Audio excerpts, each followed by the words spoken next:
हर महादेव। जय भोलेनाथ। भक्तों, आज आप सभी श्रवण कीजिए मासिक शिवरात्रि व्रत कथा। बोलिए शिव गौरी की जय। कथा के अनुसार चित्रभानु नामक एक शिकारी था। वह जानवरों की हत्या करके अपने परिवार का पेट पालता था। शिकार करने के अलावा वह और कोई भी काम नहीं करता था। इसी कारण वह एक साहूकार का कर्ज था। धीरे धीरे कर्ज बढ़ता गया, लेकिन वह शिकारी कर्ज को नहीं चुका पा रहा था। समय पर कर्जा न चुकाने के कारण साहूकार को गुस्सा आ गया। एक दिन क्रोधित होकर साहूकार ने शिकारी को ले जाकर शिव मठ में बंदी बना दिया। संयोग से उस दिन शिवरात्रि थी।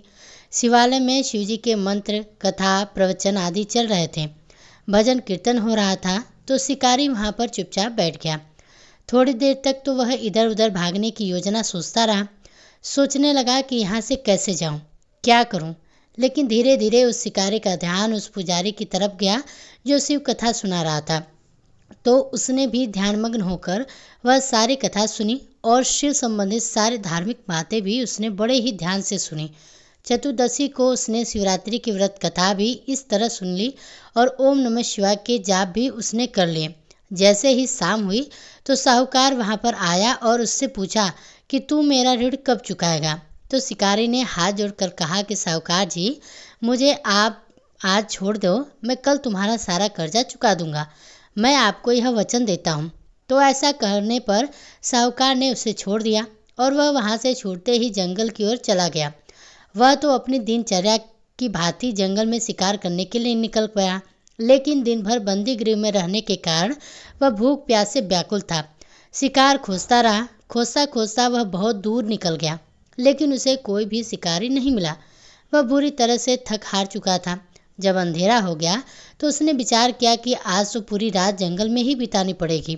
तो वह ऐसा सोचकर वहीं जंगल में एक तालाब के किनारे एक बेल वृक्ष पर था।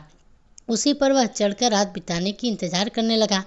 उसी पेड़ के नीचे एक शिवलिंग था जो बिल पत्रों से ढका हुआ था। शिकारी को उस बात का पता नहीं था।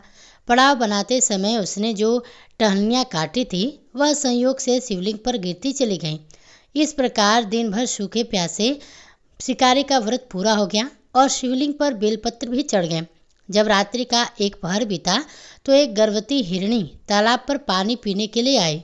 जैसे ही उसने पानी पीने की आवाज़ हुई तो शिकारी ने धनुष पर तीर चढ़ाकर जो प्रत्यंचा खींची तो हिरणी बोली कि हे शिकारी, मैं गर्भवती हूँ, मुझ पर तीर मत चलाना।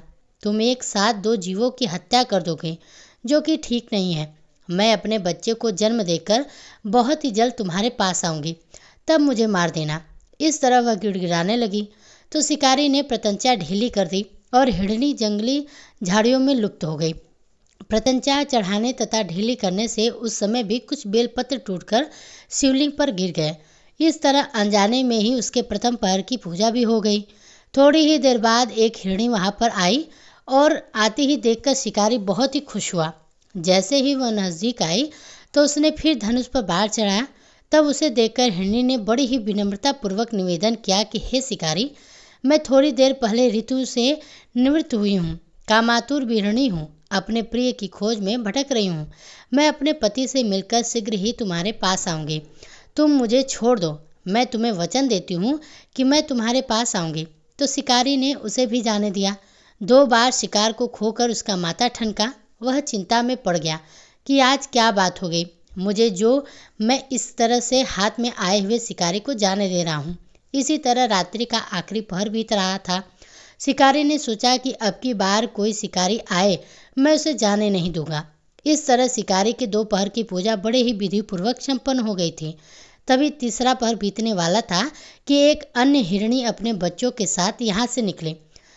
शिकारी के लिए यह तो बहुत ही सुनहरा अवसर था। उसने जल्दी से धनुष पर तीर चढ़ाया और वह तीर छोड़ने ही वाला था कि हिरणी देखकर बोली, हे शिकारी, मैं इन बच्चों को इनके पिता के हवाले करके लौट आऊँगी।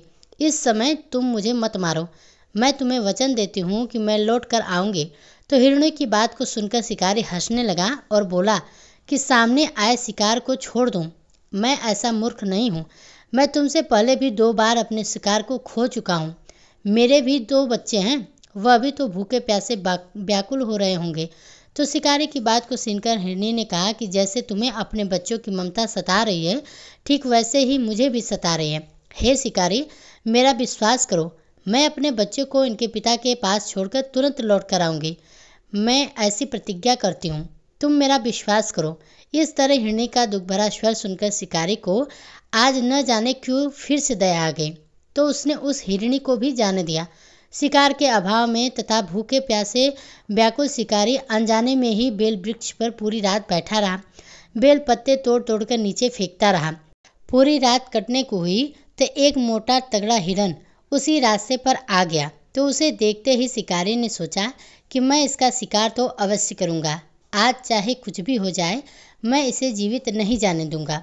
जैसे ही शिकारी तीर छोड़ने वाला था तो वह हिरण भी विनत स्वर में कहने लगा, हे शिकारी, यदि तुमने मुझसे पूर्व आने वाली 3 हिरणियों को और उसके छोटे छोटे बच्चों को मार डाला है तो मुझे भी मारने में देरी मत करो।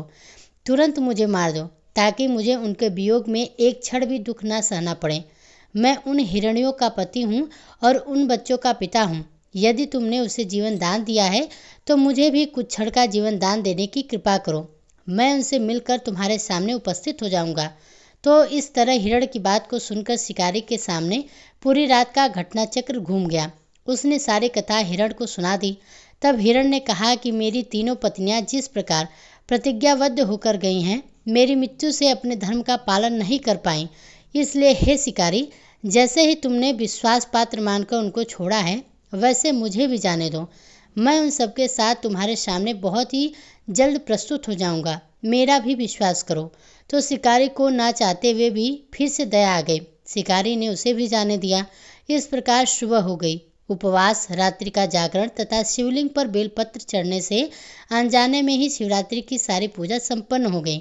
इस तरह शिकारी के शिवरात्रि का व्रत और पूजन भली भांति पूर्ण हुआ। अनजाने में हुई पूजा का फल शिकारी को तत्काल मिल गया। शिकारी का हिंसक हृदय भगवान भोलेनाथ की कृपा से निर्मल हो गया।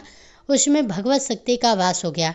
थोड़ी ही देर बाद में वह देखता है कि वह हिरण सपरिवार के साथ उसके सामने उपस्थित हो गया ताकि वह उनका शिकार कर सके।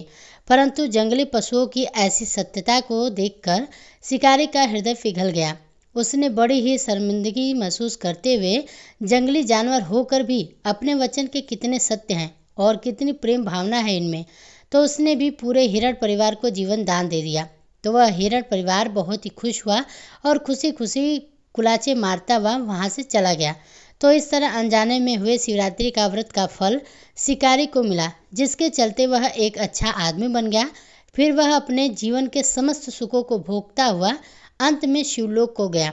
बोलो भोलेनाथ भगवान की जय, माता पार्वती की जय। भक्तों, आशा करते हैं आज की ये व्रत कथा आप सभी को पसंद आई होगी। पसंद आई हो तो वीडियो को लाइक कीजिएगा। इसी तरह व्रत कथाओं को सुनने के लिए हमारे चैनल को सब्सक्राइब भी जरूर कीजिएगा।